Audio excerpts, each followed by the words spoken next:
Hello everyone, welcome back to my channel. আবারও চলে এলাম একটা ছোট্ট রেসিপি নিয়ে। আজ আমি বানাবো পটল চিংড়ি। পটল চিংড়ি তো আপনারা অনেকেই অনেকভাবেই বানাতে পারেন, ভালোই বানাতে পারেন। আমি কিভাবে বানালাম চলুন দেখা যাক।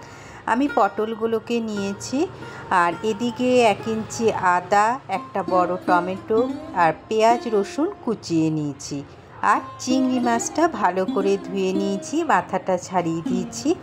দেখুন চিংড়ি মাছটা আমি নিয়েছি। এবার চিংড়ি মাছটার মধ্যে নুন হলুদ মাখিয়ে আমি এবার কড়াইয়ে ভাজতে বসিয়ে দিয়েছি।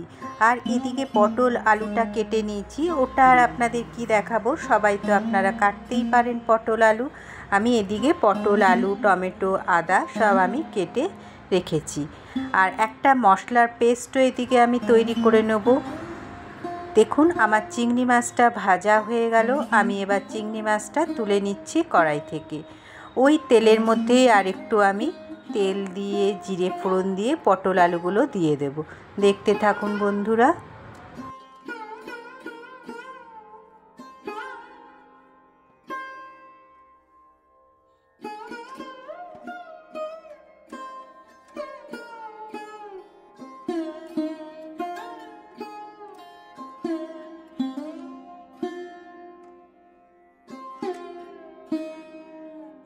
দেখুন পটল আলুগুলোর মধ্যে এবার আমি নুন আর হলুদ দিয়ে একসাথে ভেজে নিচ্ছি।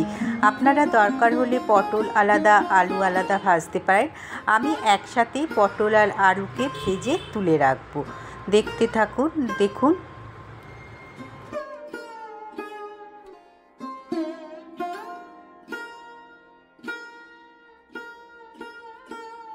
পটল আর আলুটা আমার ভাজা হয়ে গেল। ওই তেলের মধ্যে আরেকটু তেল দিয়ে আমি জিরে ফোড়ন দেব এবার। দেখুন এদিকে জিরে ফোড়ন দিলাম আর একটু তেল দিয়ে। আর এদিকে যে মশলার একটা পেঁয়াজ কুচিটা আমি যে রেডি করে রেখেছিলাম, পেঁয়াজ কুচিয়ে রেখেছিলাম, সেই পেঁয়াজ কুচিটা ওর মধ্যে আমি দিয়ে দিলাম। দেখুন ভাজতে হবে লাল লাল করে পেঁয়াজটাকে।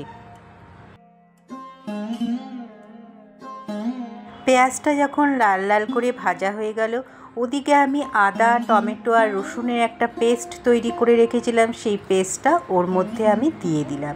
দিয়ে এবার মশলাটাকে ভালো করে কষাতে হবে। এর মধ্যে আমি একে একে গুঁড়ো মশলাও অ্যাড করে দেব।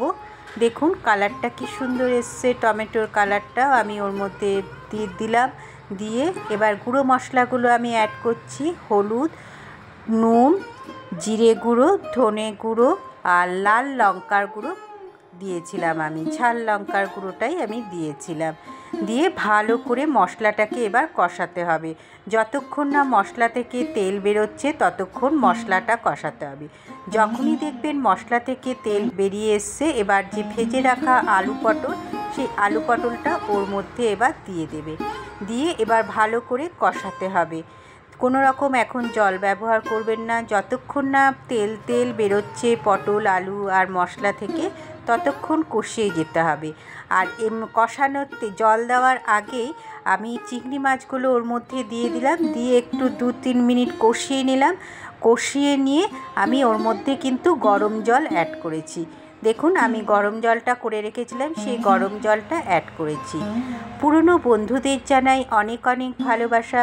নতুন বন্ধুরা যারা আমার চ্যানেলটাকে এখনও সাবস্ক্রাইব করনি, অবশ্যই সাবস্ক্রাইব করে আমার পাশে থেকো আর নোটিফিকেশন বেলটা অন করে দিও। যখনই কোনো ব্লগ বা ভিডিও দেবো, রেসিপি দেবো, তোমাদের কাছে আগেই পৌঁছে যাবে। তাহলে আমার এই ছোট্ট রেসিপিটা কেমন লাগলো অবশ্যই লাইক কমেন্ট করে জানাবেন। আর বেশি ভালো লাগলে ফ্রেন্ড সার্কেলদের মধ্যে একটু শেয়ার করে দেওয়ার চেষ্টা করবেন। তাহলে আমার এই রেসিপিটা দেখুন, আলুগুলো সেদ্ধ হয়ে এসছে, পটলও সেদ্ধ হয়ে এসছে। ওর মধ্যে আমি একটু গরম মশলা দিয়ে 5 মিনিট স্ট্যান্ডিংয়ে রেখে আমি এবার গরম গরম ভাতের সাথে এটা সার্ভ করব।